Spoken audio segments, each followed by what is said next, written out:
Another one is perturbation, which kind of presents itself in two forms. One is that target muscle feeling really weak? So let's say you do a few pec exercises and you think they're for the chest, and then you try to push yourself into your car, like push off your steering wheel, and you feel like a profound weakness in that pec. You're like, oh my God. And a really good example is if you're trying to walk downstairs after you hit quads. If you think you hit quads, but you really hit glutes and adductors, you can hop, skip down the stairs, no fucking problem. Are we allowed to swear in here? Or is that not a good idea? Sweet. Whereas if you're doing this on the handrail, yes, like desperately clinging for dear life, and your legs are shaky. Another thing with perturbation is crampy. None of this is required, but if your chest cramps hard when you're trying to pose after a few sets of whatever you're doing, the whatever you're doing absolutely hit your chest.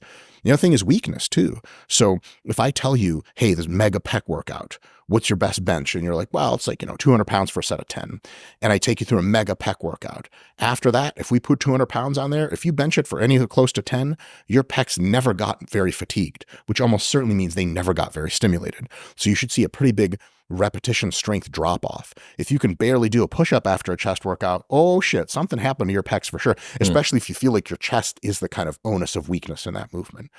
So those are all ways to kind of proxy that. And I would say another one, again, not a huge deal, not the deal, but a good little additive to the mix is, do you feel any kind of weakness or soreness that persists for hours or days after?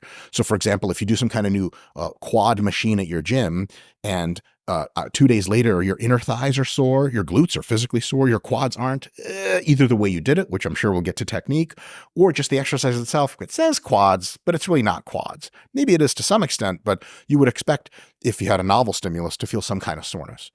But if you did something that says quads on it, and then the day later you can barely walk and you're sore to the touch, man, you have to have stimulated your quads. There is no alternative. So all those things are in the plus side category. And any exercise that hits a bunch of those check marks for you, man, that's a good exercise for you. And we're all different. So some people respond better to a pec fly machine, some people to dumbbells, some people to cables, some people to something in between. Whatever exercise checks those boxes for you really well, that's probably a good exercise for you, at least for the time being. What about stimulus to fatigue ratio? I hear you talking about this all the time. Incessantly. Yep. To the point where people are just done with it. They're like, shut up. Well, this is a new audience. What is it?